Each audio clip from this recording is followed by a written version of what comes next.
know, yes, just gonna go crazy. You're gonna have to hand excavate around trees. Yeah. You know, you're gonna take boulevards. There are trees, and there are just places where trees have just gone down. And basically, if you have an ash, just replace it.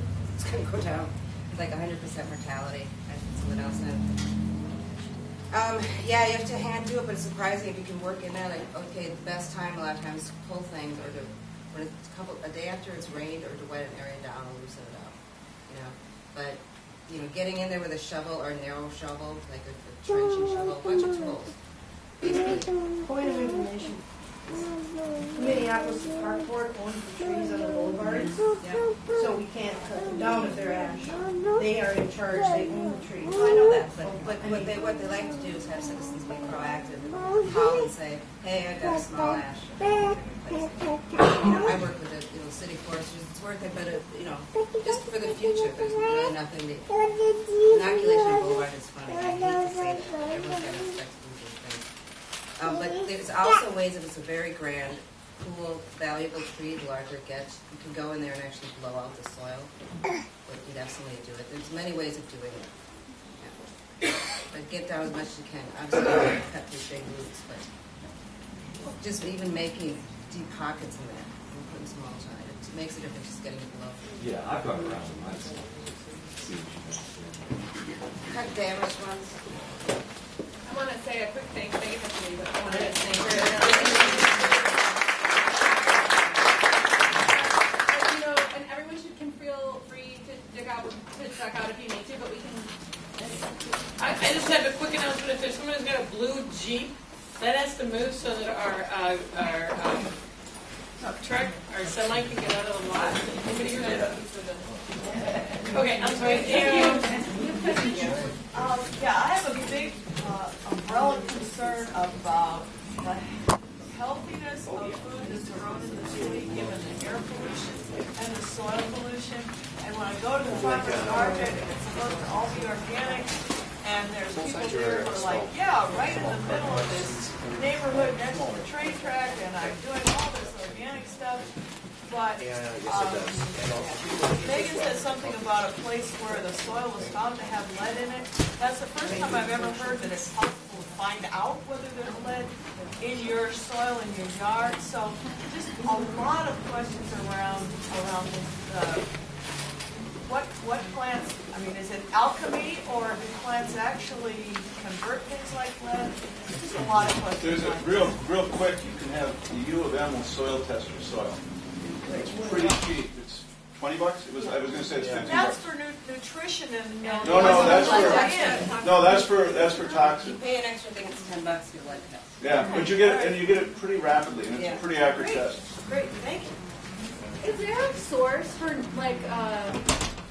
so you get that information, and then how do you assess it for your own use? I mean, how do you decide if it's safe to The soil tests are fairly clear. I mean, they explain levels. For instance, with lead, they just tell you lead, but you can then find out about raising beds and moving root zones and stuff. It's pretty clearly described. Along with that, do they also indicate pH balance? Do you know whether what's complaints in certain areas? People are bringing compost to a central location. You don't know what's in their soil in their yard. If that's compost that came out of their yard, are they bringing lead into the compost? Yeah, we've had that concern especially when we had a person from IAPP here talking about waste. I mean, it's all nuts. That isn't this year. Right. But I want to, I don't know, are there any other questions before we kind of formally break up? I have one point to add to that idea of health. And I'm not a botanist, but plants metabolize certain things and don't metabolize other things. You plant tomatoes on some lead-rich soil. Probably the most danger to you is mixing up the soil. Not that lead is going to get into your tomato. But that's different with each plant. Yeah, I wonder about the factor of lawn chemicals. I mean, I put in a raised bed in our yard last year because a limb fell off an elm tree. I got more sun now. But my next door neighbor, really wants the green carpet look, so he's got chemical in front of him. Yep. You can pretty much follow. I mean, the organic guidelines are just spread a bunch of it, and I don't know exactly what the distance is. You know, if something a certain distance you can feel safe with. Not safe, but Have a good solution for cuddling moths and apple trees? Maybe get a good organic solution? just the standard stuff. Cable play. You can bag the apples, would you keep, I don't know if BT affects them The at all. 30-foot apple tree, I'm not bagging. You can spray with clay, right? Spray with clay. Spray the apples, cover them with kaolin. I would think this is actually a good question for this. What? I research know, site. that's it. I really recommend that people like just look into it. We have archives online that you can search Okay. to if you don't want to get on. But yeah, you can. I've tried a lot of solutions and a lot of different things, and I just thought maybe somebody had the magic bullet. The University of Minnesota Extension Service too. Usually have to send them a sample, they'll tell you things. But they are, well, or, Yeah, and consulting a master gardener too. Yeah. They have a consult. The U of M extension has a consult a master gardener. but there are toxic and non-toxic, it's, you know, sometimes, there's decisions to be made. Yeah. Thank you. I'm Dan Prentice. Recently moved to Como neighborhood, so been volunteering with the Southeast Home Improvement Association. We're starting up a new community garden on 22nd and Fairmont.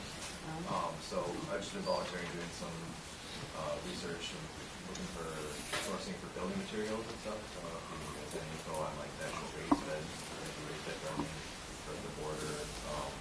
I don't have details on the budget, but it is something that at least looking at maybe buying this lumber for it. But What is the free Northeast, building site material, Is it free Minneapolis? free Minneapolis? I think. That's people swapping out stuff. I got rid of some dirt when I did the French drain. Yeah, For somebody that needed fill. yeah, exactly.